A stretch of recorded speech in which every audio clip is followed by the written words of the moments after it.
Good morning everyone. Welcome to KP classes in chemistry.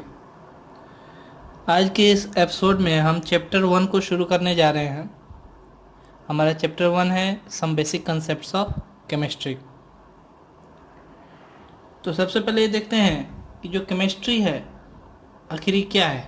तो सबसे पहले आपसे कोई पूछे कि केमिस्ट्री क्या है, आप कहिए केमिस्ट्री साइंस का एक ब्रांच है। जैसे फिजिक्स है, बायोलॉजी है, वैसे केमिस्ट्री भी है। तो केमिस्ट्री में हम पढ़ते क्या हैं? हम कहेंगे केमिस्ट्री में हम मैटर के बारे में पढ़ते हैं। मैटर के बारे में डिटेल से पढ़ते हैं। मैटर यानी कोई भी चीज़, आप डेफिनेशन पढ़े हैं पिछले क्लासेज में। Anything that has mass, occupies space and that can be felt by us via any of our senses. मैंने जिस चीज़ को हम छू सकते हैं, देख सकते हैं, महसूस कर सकते हैं, वो चीज़ जो है वो मैटर कहलाता है। तो मैटर का कंपोजिशन यानी वो किस चीज़ से बना हुआ है। स्ट्रक्चर यानी वो जिन चीज़ों से बना है वो आपस में किस तरह से अरेंज है, और उनकी प्रॉपर्टीज। ये तीनों चीज़ जो है हम केमिस्ट्री में पढ़ते हैं। ठीक है, तो केमिस्ट्री में हम क्या क्या चीज़ पढ़ते हैं? मैटर, मैटर के बारे में पढ़ते हैं। तो मैटर के बारे में क्या क्या पढ़ते हैं? पहले तो हम मैटर का कंपोजिशन,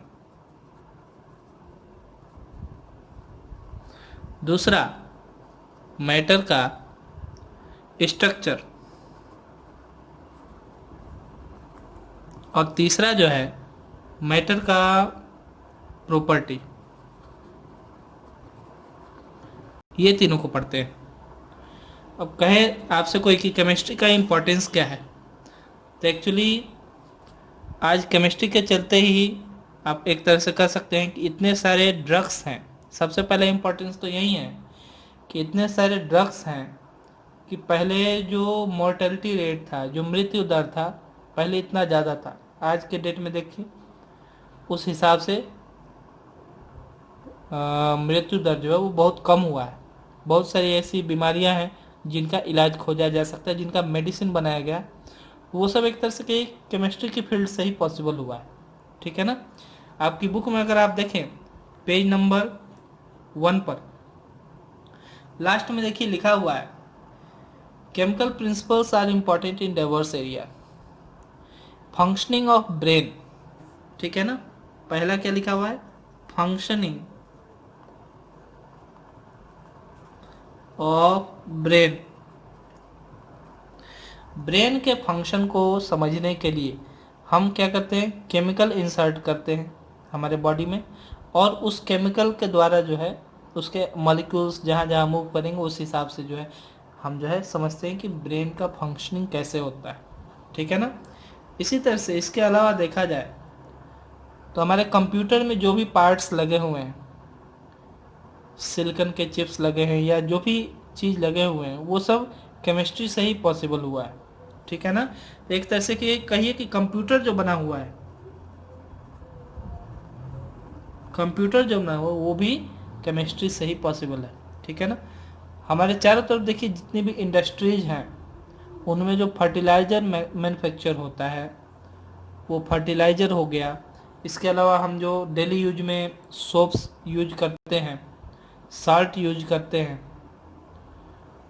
और जितने भी फूड आइटम्स जो यूज करते हैं, तो उन सब के लिए, उन सब को ख़राब होने से बचाने के लिए जो प्रिजर्वेटिव्स यूज करते हैं वो एक तरह से केमिकल कंपाउंड्स ही होते हैं। ठीक है ना। तो हम लिख सकते हैं कि फर्टिलाइजर्स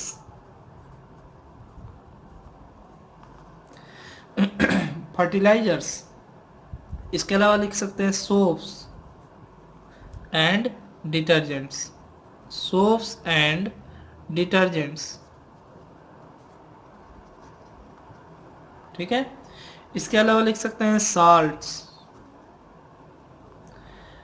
ठीक है ना। इसके अलावा लिख सकते हैं मेडिसिन या ड्रग्स। ओके। ये जितनी भी चीजें हैं ये सब केमिस्ट्री की ही देन है। ठीक है ना। इन सब में केमिकल कंपाउंड्स इन्वॉल्व हैं। तो आज एक तरह से देखा जाए कि केमिस्ट्री के बगैर जो है आज लाइफ सस्टेन करना बहुत मुश्किल हो जाता है आज के समय में। ठीक है। अब हम बात करते हैं मैटर की। तो मैटर का डेफिनेशन अभी हमने बताया कि कोई भी चीज़ जिसका मास हो, anything that has mass, occupies space and can be felt by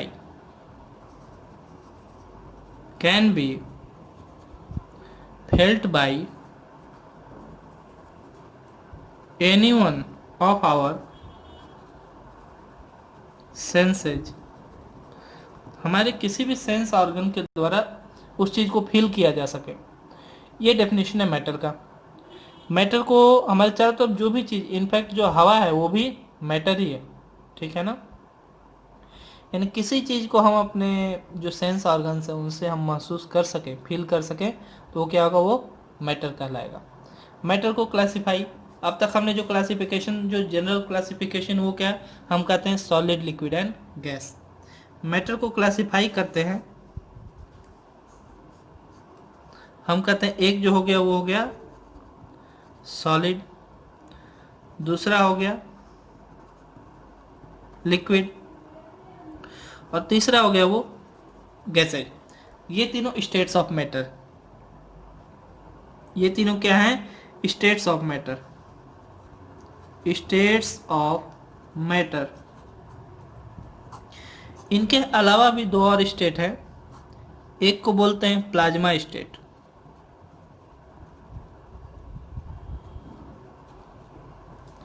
और पांचवा जो है उसको बोलते हैं बीईसी। बीईसी माने बोस आइंस्टीन कंडेंसेट, इसको यहां पे लिख दे रहे हैं, बोस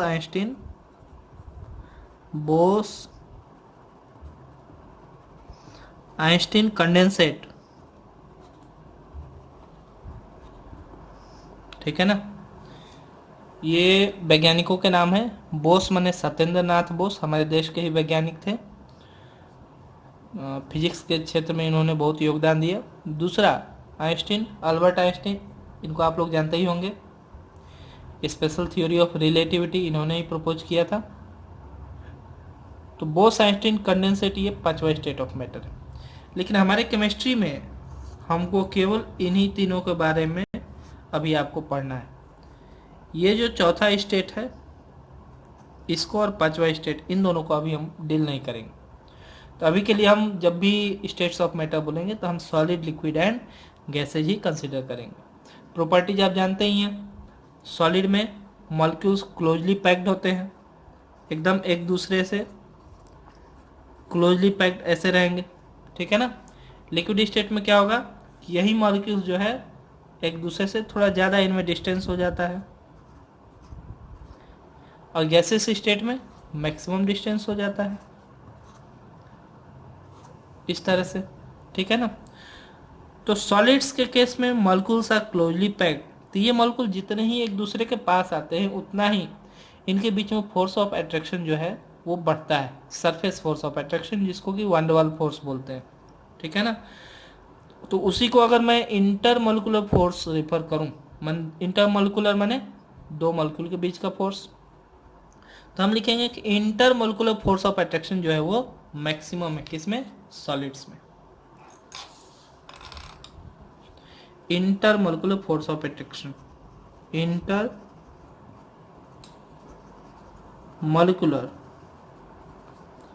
फोर्स ऑफ अट्रैक्शन, ये क्या है, मैक्सिमम है, किसमें है, सॉलिड में, और यही जो है मिनिमम है, किसमें है, गैसेज में, ठीक है ना। अब ये force of attraction maximum, solid molecule एक दूसरे के एकदम क्लोज में आ गए, तो अब मॉलिक्यूल्स के बीच में जो इंटरमोलिकुलर स्पेस होता है वो मिनिमम हो जाएगा सॉलिड्स में, और मैक्सिमम इंटरमोलिकुलर स्पेस है गैसेज के केस में। इसी के चलते सॉलिड्स को और ज़्यादा कंप्रेस नहीं किया जा सकता, इसलिए क्योंकि उनके मॉलिक्यूल्स के बीच में अब स्पेस बहुत कम रहता है, तो वो और एक दूसरे के पास नहीं आ सकते। पहले से ही एक दूसरे के बहुत पास आ चुके हैं, अब और पास नहीं आ सकते। इसलिए कंप्रेसिबिलिटी की बात करें, सॉलिड्स जो है लीस्ट कंप्रेसिबल है, गैसेज जो है वो मोस्ट कंप्रेसिबल, इनको बहुत ज़्यादा कंप्रेस किया जा सकता है। लिक्विड जो है इनकी प्रॉपर्टी सॉलिड और गैसेज के इंटरमीडिएट होती है, ठीक है ना। तो ये सब जो बात करता है, अगर काइनेटिक एनर्जी की बात करें, सॉलिड के मॉलिक्यूल्स के पास काइनेटिक एनर्जी एक तरह से कहिए वो मिनिमम होता है, नेग्लिजिबल, जबकि गैस मॉलिक्यूल्स के पास जो काइनेटिक एनर्जी है वो मैक्सिमम मैग्नीट्यूड का होता है। यहाँ पर हम काइनेटिक एनर्जी की बात करें, काइनेटिक एनर्जी में भी 3 टाइप होते हैं मेनली, एक ट्रांसलेशनल, एक रोटेशनल, एक वाइब्रेशनल। अगर मॉलिक्यूल सीधी रेखा में जा रहा है तो उसको ट्रांसलेशनल मोशन कहेंगे।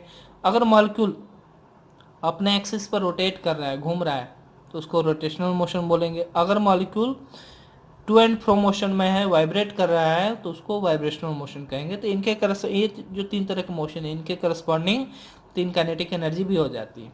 तो हम यहाँ पर ट्रांसलेशनल काइनेटिक एनर्जी की बात कर रहे हैं। तो ट्रांसलेशनल काइनेटिक एनर्जी जो है सॉलिड के मॉलिक्यूल्स के पास मिनिमम होता है, गैस मॉलिक्यूल्स के पास मैक्सिमम होता है। ठीक है ना। तो ये कुछ जनरल प्रॉपर्टीज हैं सॉलिड लिक्विड गैसेज की।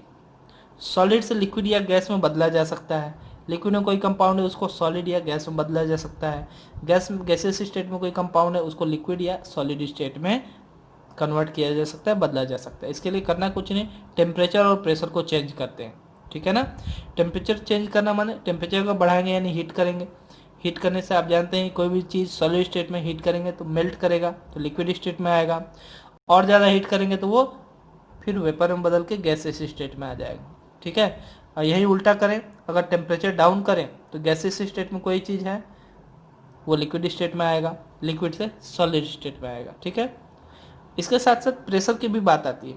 अगर हम प्रेशर इंक्रीज करें तो ये गैस मॉलिक्यूल्स एक दूसरे के, मान लीजिए जिस कंटेनर में है उस कंटेनर के चारों तरफ से प्रेशर इंक्रीज करें तो कंटेनर का साइज जो है वो रिड्यूस होगा। ठीक है। और उस हिसाब से जो है ये गैस मॉलिक्यूल्स एक दूसरे के पास आएंगे, एक दूसरे के पास आएंगे यानी इनके बीच में इंटरमॉलिक्यूलर फोर्स ऑफ अट्रैक्शन बढ़ेगा, इंटर पार्टिकल स्पेस जो है वो घटेगा, यानी ये लिक्विड स्टेट में आ जाएंगे। ठीक है। और ज़्यादा प्रेशर अप्लाई करेंगे चारों तरफ से तो क्या होगा, ये और एक दूसरे के क्लोज आएंगे और ये सॉलिड स्टेट में आ जाएंगे। अब वहीं उल्टा करें, प्रेशर अगर कम करते जाएं तो सॉलिड से लिक्विड में बदलेगा, लिक्विड से गैसेस स्टेट में बदलेगा। ठीक है। इसका मतलब आपसे कोई कहे कि सॉलिड से गैसेस स्टेट में कन्वर्ट करना है तो मैं कहूँगा कि प्रेशर को कम कीजिए और टेम्परेचर को बढ़ाइए। आपसे कोई कहे लिक्विड से सॉलिड में बदलना है तो मैं कहूँगा प्रेशर को बढ़ाइए, टेम्परेचर को घटाइए, कम कीजिए। ठीक है ना। तो इस तरह से प्रेशर और टेम्परेचर को चेंज करके हम किसी भी मैटर को सॉलिड, लिक्विड, गैस में से किसी भी एक दूसरे तीसरे स्टेट में कन्वर्ट कर सकते हैं।